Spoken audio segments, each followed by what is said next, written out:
चांद पर भारतीयों को पहुंचाने के लिए किन चुनौतियों से निपटना होगा इसरो को? इसरो को प्रधानमंत्री नरेंद्र मोदी ने चंद्रमा पर मानवाभियान भेजने की 2040 तक की डेडलाइन दी है।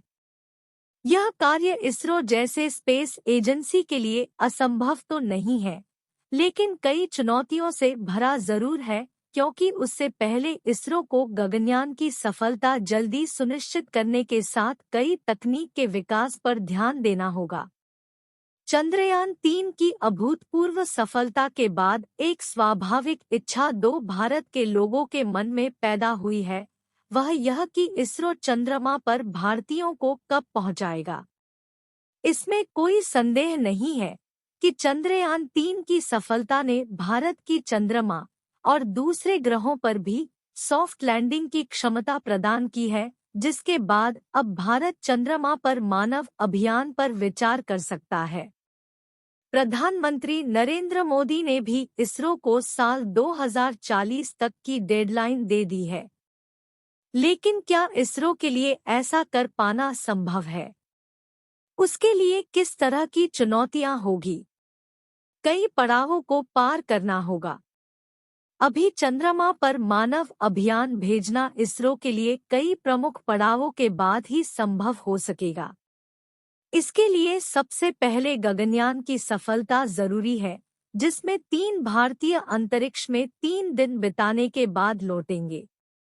इसके बाद चंद्रमा पर एक अभियान ऐसा भेजना होगा जो कि वापस आएगा, और इसके लिए इसरो तैयारी भी कर रहा है। भारत के लिए चंद्रयान-2 और मंगलयान जैसे अभियानों में सोलर एनर्जी और स्पेसक्राफ्ट सोलर पैनल एक्सपर्ट रह चुके मनीष पंडित के मुताबिक इसरो के लिए अगर कोई सबसे बड़ी चुनौती होगी तो वह एक शक्तिशाली रॉकेट का निर्माण करना होगा जो कि इंसानों को चंद्रमा तक पहुंचने में सक्षम हो सके। पर्याप्त शक्ति का रॉकेट नहीं। फिलहाल इसरो ने चंद्रयान-3 के लिए LVA-3 रॉकेट का इस्तेमाल किया था, जो कि पृथ्वी की निचली कक्षा में 10,000 किलो का भार ले जा सकता है। लेकिन चंद्रमा पर जाने के लिए हमें पृथ्वी की निचली कक्षा तक 1 लाख किलो के भार की क्षमता वाला रॉकेट चाहिए होगा। इसमें क्रायोजेनिक इंजन या सेमी क्रायोजेनिक इंजन का संयोजन काम आ सकता है। इस तकनीक का इस्तेमाल नासा ने सैटर्न 5 में किया था, जहां चीन 2027 तक 21 लाख किलो वाले लॉन्ग मार्च 10 रॉकेट का विकास करने में लगा हुआ है। वहीं स्पेसएक्स 50 लाख किलोग्राम भार वाली क्षमता का स्टारशिप विकसित करने में लगा है। वहीं रूसी स्पेस एजेंसी रोसकोस्मोस भी 2027 से 28 तक 20 लाख किलो की क्षमता वाला रॉकेट तैयार कर रहा है। भारत के पास फिलहाल ऐसा कोई रॉकेट नहीं है।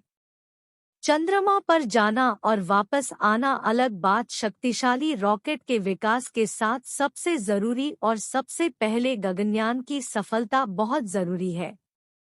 इसकी सफलता से यह सुनिश्चित होगा कि इसरो के पास अंतरिक्ष यात्रियों को पृथ्वी से बाहर ले जाने और वापस लाने की क्षमता है, और यह चंद्रमा पर मानव अभियान के लिए भी उतना ही जरूरी होगा।